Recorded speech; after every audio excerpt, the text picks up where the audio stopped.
ఇదిగో ఈ మొక్కజొన్న చేనును చూడండి. మొక్కజొన్న మొలకలతో పాటు గడ్డి కూడా విపరీతంగా పెరిగిపోయింది. సాధారణంగా ఈ గడ్డిని తొలగించడం ఖర్చుతో కూడుకున్న పని. గుంటుగా కొట్టాలి, లేకపోతే కూలీలతో గడ్డి తీయించాలి. ఇవి రెండూ కూడా ఖర్చుతో కూడుకున్న పనులే.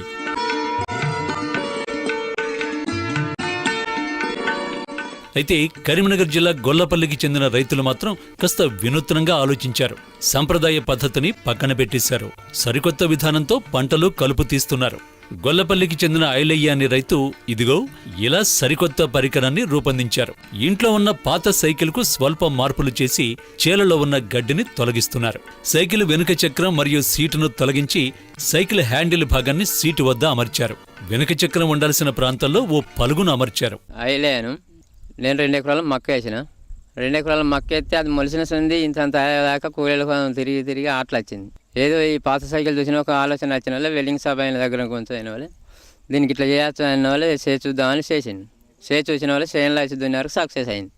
2 తయారు చేసి 2 మనసులో పెట్టుకున్న దాంట్లకు 3 మనసులో కలిసి దున్నితే 1 రోజులు అయిపోయింది. అదే 20 మంది అంటే 2 ఎకరాలు 40 మంది పడతారు. 40 మంది కాయేది ఒక 4-5 ఎకరాలు 4-5 వేల కాయేది. ఇట్లా 1000-1200 గడిచిపోయింది. 3 పరికరాలను ఉపయోగించి 5 నుంచి 6 గంటలలో ఎకరం చేనులో కలుపు తీస్తున్నట్టు రైతులు చెబుతున్నారు. సాధారణంగా ఇదే పనిని చేయడానికి 25 మంది వరకు కూలీలు అవసరమవుతారు.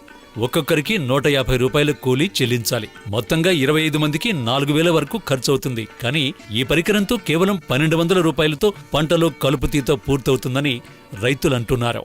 ముందు ఏదైనా ప్రభుత్వం మాకు ఇంకా సాయం చేయగలిగితే మేము ఇంకా ఏదైనా తయారు చేసుకొని అభివృద్ధి చెందగలుగుతామని ఆశించుతాను. గవర్నమెంట్ కోసం చూద్దాం. ఇదే రైతులకు లాభసాటి పని ఇది ఒకటి.